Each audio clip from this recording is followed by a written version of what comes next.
Hey SmugStick, it's everyone, and today we got a brand new Dragon Ball DAIMA trailer. It's obvious that the marketing team knows what they're doing, since on the Sparking Zero side of things, we just got a trailer for the World Tournament, including the strange revelation that Shin is in fact going to be in the game. And look at him being all buddy-buddy with Goku. That's definitely on purpose, because Shin plays a big role in Dragon Ball DAIMA, and he's prominently featured in this trailer. So let's go through the trailer bit by bit, as I analyze everything that's in it. This is our first preview with not only voice acting, but the opening of the show as well. The first episode of DAIMA is going to premiere on October 11th at 11:40 p.m. in Japan, which is a very different time slot from what Dragon Ball usually has, that being the 9 a.m. Saturday slot. Recent Jump properties have shifted towards a later time slot. I'm hoping this does mean it's going to be a little bit more adult. That first episode is also going to be an extra 10 minutes longer than the rest, and according to those behind the scenes, the show is 100% complete. Beginning with the trailer, there's a commemoration for the 40th anniversary of Dragon Ball, as we get a new shot of this flying castle. We've seen it before in previous trailers, but the first voice that we hear seems to be Namekian.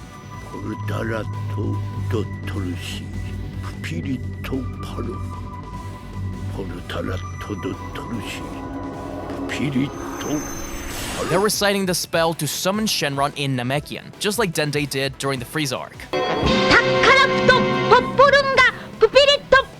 However, it's not one-to-one. The one used to summon the Namekian dragon Porunga is Takara Puto Poporunga Pupirito Paro, while this one is Portarat Dodorusie Pupirito Paro. So it's either a different incantation, or maybe it's naming a different dragon to summon. From the sounds of it, the new dragon's name will be Dorusie, just according to the spell.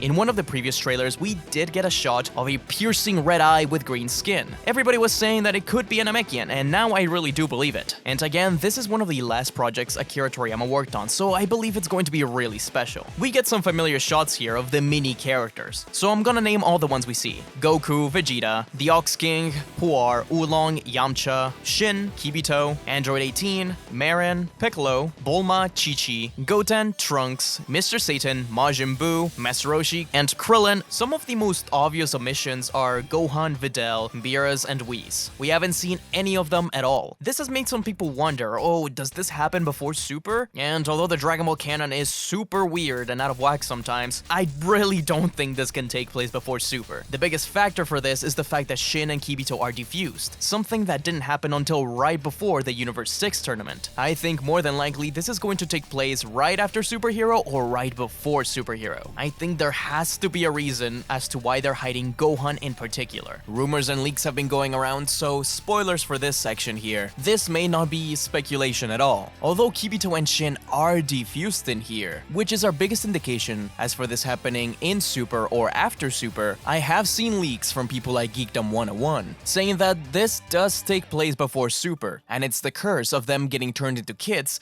that splits them apart. Honestly, if that's the case, I'm not the biggest fan of this idea. I don't really like going backwards, but DAIMA looks so much fun and it looks so special. I know it's gonna be great regardless. Still, I always want Dragon Ball to keep moving forward.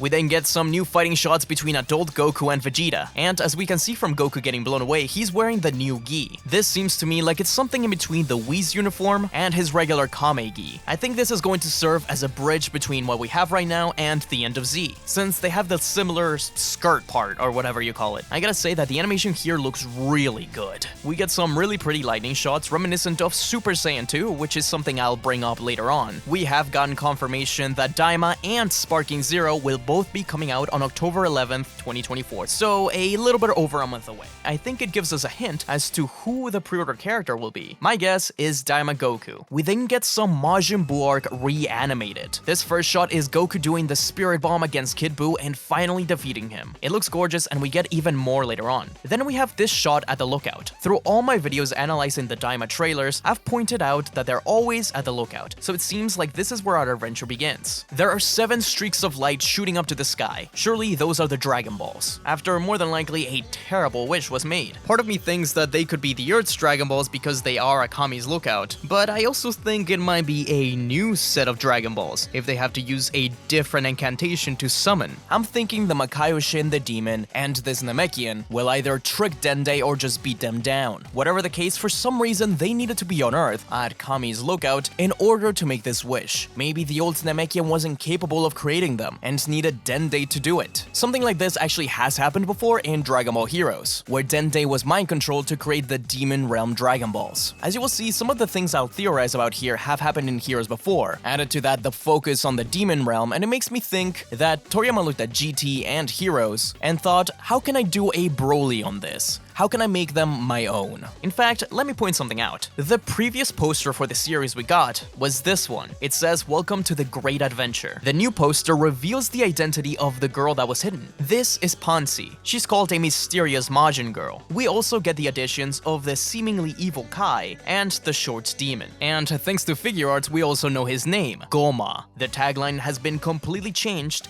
into "Welcome to the Demon Realm." Now, is this going to be the same Demon Realm as the one from Heroes and things like that? We don't know just yet. They could just ignore all of that completely and make something different. Although this shot here of the Demon Realm does remind me of its Heroes version as well. If you didn't know, the Demon Realm is something Toriyama wrote about long ago, but we haven't really gotten anything in it, besides some filler and obviously Heroes. The Demon Realm in Heroes and things like that is called the Makai, or just the Demon Realm. Here in the original Japanese, it's called the Dai Makai, which is the Great Demon Realm. So it could be something brand new. Anyways, back to the trailer, we also see a spaceship. This is similar to the one Glorio is flying in the poster, but it has a different color palette. This definitely belongs to the villains. We have seen both of these ships separately in previous trailers. Also, it's a little hard to tell just who is here. Obviously, we have Popo and Dende. Then we also have the new Supreme Kai-like person, and the short guy next to him has to be the little demon. But there's one more person, and from the looks of it, he's wearing some kind of purple cape, and maybe has green skin? My bet is that this is the Namekian that made the wish. Maybe this is a brand new set of Dragon Balls. Following that, we get a couple of shots of Goku fighting the purple aliens. That was the big thing in the last trailer. It's great to see him with the power pole in action again. The obligatory Gallic gun versus Kamehameha shots incoming. The lighting here looks really nice. This is one of my favorite shots in the whole trailer, just the power pole skidding across the sand. Looks like we're going to be getting some very different kind of fighting in this. Then we get the demon guy yelling out that he has to use the Dragon Balls. This is the first time we hear him speak. And then, the evil Kaioshin, saying no one is left to threaten you. Notice how he's not only bowing down, but he also doesn't have the Potara earrings. I've talked about this before, but I think this is probably a Ma Kaioshin instead of a Kaioshin. You see, all Supreme Kai, or rather core persons, are born from a tree, sprouting either golden fruit or regular fruit. Regular fruit becomes the Kaios, like King Kai, while golden fruits become Kaioshin. But there is a possibility that an evil Kai could be born, and then they're sent to the Demon Realm. This comes from really old Toriyama interviews, and they haven't really done anything with it until seemingly now. The fact that he looks so much like Shin has to be on purpose. Who knows, maybe that's how they trick Popo and Dende into making the wish. I also want to point out that he's wearing the same type of cape that Dabura and Babidi wear. Next, we get a character that I don't think we've seen at all up until now. She's saying, "It's about time." Judging from everything around her, she seems to be like some sort of witch demon. She's wearing the cape, she has a crystal ball, and a bunch of books. Her hair does reminisce Whis, a conspiracy bruise. We get some shots here of the gang traveling in space. This is definitely something we would have seen back in GT, which makes me think that perhaps this really was Toriyama trying to make GT his own. Here's one of my favorite shots in like anything Dragon Ball related, and it's just a bunch of Usaga reanimations. I will say, notice how everything here has to do with the early sections of the Buu arc. There's nothing with Super Buu, nothing with Kid Buu, etc. The little demon guy did kinda sound like Babidi, so perhaps they're remnants of his followers, wishing to make Buu their own. This seems to be that clock-like room we've seen before. Perhaps it's just to retell memories. In an unknown world. This planet is also featured in the poster. Obviously, seeing a green planet in Dragon Ball will make us think of Namek,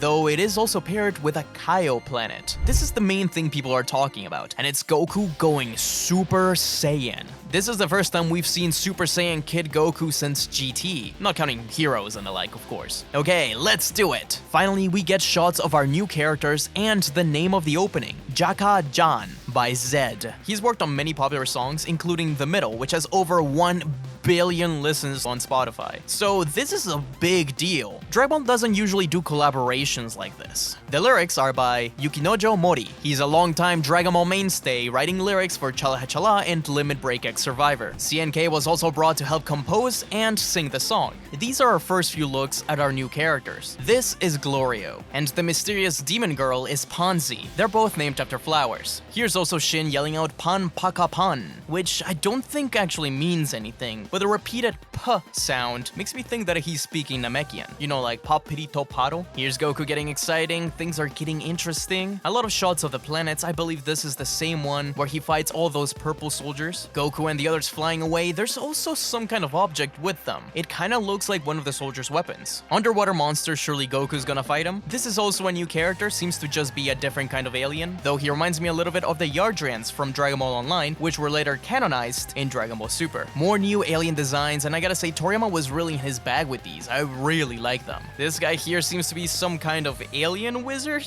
I think this part is just showing the many kooky characters our heroes will encounter through the series. Kid Goku is so adorable, it's really nice to have him back. This shot of mini Vegeta here is also interesting because it confirms what many of us have been wondering, that Daima is indeed going to have blood. It's not much here, and I don't expect crazy amounts, but it's better than nothing, I guess. Vegeta is fighting under a green sky though, so maybe he goes to Namek or that other green planet we saw. Likewise, here Piccolo's fighting under a purple sky. It could just be sunset on Earth, but my bet is that they're going to divide and conquer, going to different worlds trying to find the Dragon Balls. Some kind of werewolf alien terrorizing other aliens. This shot here caught my eye because it reminds me of something like a Machine Mutant or a Tuffle. Dr. Raichi and Dr. Mew look kinda similar to him, and with so many GT similarities already, what if the connection is more than surface level? This shot here reminds me a lot of the robots from Universe 3. I don't know if this has anything to do with them, I kinda doubt it, but it would be really interesting to see more of the other universes. Although those things on their chests do look suspiciously like Dragon Balls. Dragon Balls attaching themselves to beings and being a power source to them has happened before. In fact, it's happened because of the Demon Realm in Dragon Ball Heroes. Alternatively, it could also be a reference to the Shadow Dragons in GT. They all had the Dragon Balls as part of their bodies. Man, this really is amazing to see. Goku going Super Saiyan once more. Not only that, but if you pay close attention, the sound effect they use is the one from Z. Super rarely used any sound effects from Z, so it's great to hear it back.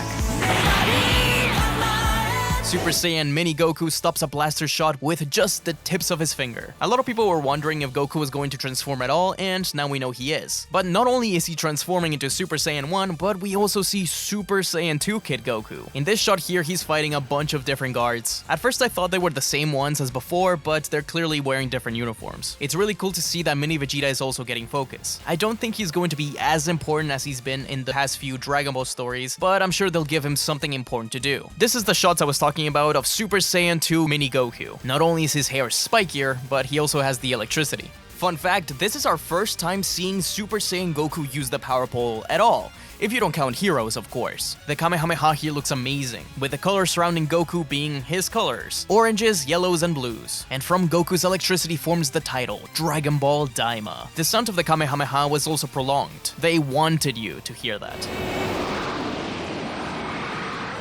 Something strange I did notice is that Hiroki Takahashi had previously teased that he would be the singer for Dragon Ball DAIMA. Obviously, that's not the case anymore. Takahashi was the singer for the original Mystical Adventure theme, so it would have been really cool to have him back. Maybe things just fell through? We also got a bunch of new voice actors announced, including Mini Supreme Kai. Shinichiro Ota has voiced the character ever since Super, but obviously since this is a small mini version of Supreme Kai, he is now voiced by Yumiko Kobayashi. You may know her as Black Star from Soul Eater. I personally know her as Shin-chan. Then there's Koki Uchiyama as Glorio. A lot of Soul Eaters around here, since he is Soul Evans. He's also Shigaraki from My Hero, Meruem from Hunter x Hunter, Tsukishima from Haikyuu, Toge from Jujutsu Kaisen, and Rin from Blue Lock. Finally, there's Pansy, played by Feiruas A. If I mispronounce that name, I am very sorry. But she's played Jolene in JoJo's Bizarre Adventure Part 6 and Power in Chainsaw Man. Obviously, we've got returns like Masago Nozawa as Goku, though we don't really have anything announced for the English cast just yet. That's where the big question comes in. Colleen Clinkenbeard has played Kid Goku and Kid Gohan for many years now, ever since Kai, but she's never played Kid Goku in a series, so it's going to be interesting to see if it's going to continue to be her. I know there's a lot of people hoping that they'll bring back Stephanie Nanoldi for this one, but that's pretty much it for this short analysis. I tried to find a few more things to latch onto, but it just left me with way more questions than I had before. Be sure to tell me down below what your wishes and hopes are for Dragon Ball DAIMA. Are you more excited than before? Because I certainly am. And if you want more Dragon Ball content, why not check out my video on the things I believe the Dragon Ball Super manga did better than the anime.